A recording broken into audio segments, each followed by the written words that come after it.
നിങ്ങളുടെ മോളുടെ അല്ലെങ്കിൽ നിങ്ങളുടെ കുടുംബത്തിൽ ഒരു വീട് പണി നടക്കുകയാണ്, ഇതാ നിങ്ങളുടെ വക ഒരു പാത്രം, ഒരു ഡിന്നർ സെറ്റ് അല്ലേ, ഒരു ക്ലോക്ക്, ഒരു സ്പൂൺ, എന്തെങ്കിലും ഒരു ചെറുതോ വലുതോ നിങ്ങൾ വാങ്ങിച്ചു കൊണ്ടുപോയി കൊടുക്കും. ചിലപ്പോൾ വല്ല കട്ടിലോ ഫ്രിഡ്ജോ വാഷിംഗ് മെഷീനോ കയറി കൊണ്ടുപോയി കൊടുക്കുക. ആയിക്കോട്ടെ, അവനവന്റെ ആപത്തും തോഫീക്കൊക്കെ ഉണ്ടെങ്കിൽ അൽഹംദുലില്ലാ, കുഴപ്പമില്ല. പക്ഷേ പ്രശ്നം എന്താണെന്നറിയോ? ഇത് നിങ്ങൾ ചെയ്യുന്നത് മാമൂലിനാണ് ചെയ്യണതെങ്കിൽ പൈസ പോയി. ആ ഇലക്ട്രോണിക്സ് കടക്കാർക്ക് പൈസ ഇട്ട് നിങ്ങളെ പൈസ പോയി.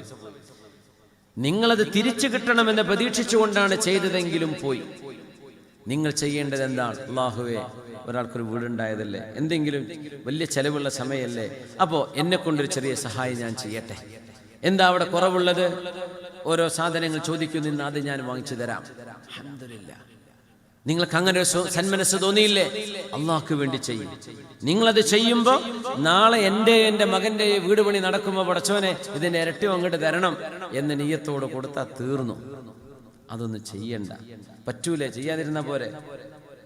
നമ്മൾ എന്തിനാണ് ഈ മാമൂലുകൾക്ക് വേണ്ടി നമ്മുടെ അമലു സ്വാലിഹാത്ത് നഷ്ടപ്പെടുന്നത്? ചെറിയ കുഞ്ഞ് ജനിച്ചു, ഒരു കുഞ്ഞിന് ചെറിയൊരു അല്പം സ്വർണം, 2 ഗ്രാം 3 ഗ്രാം അല്ലെങ്കിൽ ഒരു പവന് എത്രയോ ആവട്ടെ, വാങ്ങിച്ചു കൊടുക്കുമ്പോ തന്നെ നിയ്യത്ത് പെണ്ണെ എഴുതിച്ചോ കൊടുത്തേക്കണം. നമ്മള് എന്തിന്?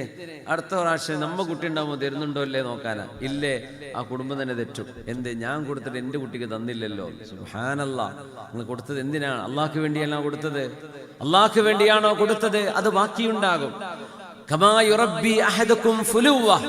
നിങ്ങൾ നിങ്ങളുടെ കന്നുകാലികൾ, മൃഗങ്ങളെ നിങ്ങൾ വളർത്തി വലുതാക്കുന്ന പോലെ അള്ളാഹു നിങ്ങളുടെ ദാനധർമ്മം ജബലോളം, പർവ്വതത്തോളം അള്ളാഹു വളർത്തിത്തരുമെന്ന് ഹബീബനാ റസൂലുള്ളാഹി സ്വല്ലല്ലാഹു അലൈഹി വസല്ലം.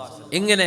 ത്വയ്യിബ്, നല്ലത്, നല്ല ത്വയ്യിബുൻ നഫ്സോടുകൂടെ, നല്ല മനസ്സോടുകൂടെ നിങ്ങൾ നൽകുന്നതിനാണ് ഈ പറഞ്ഞ കൂലിയൊക്കെ കിട്ടുള്ളൂ. അല്ലാതെ ഒരുപാട് മാമൂലുകൾക്ക് നമ്മൾ പൈസ ചെലവാക്കി കഴിഞ്ഞിട്ടുണ്ട് ഇപ്പോൾ, അല്ലേ?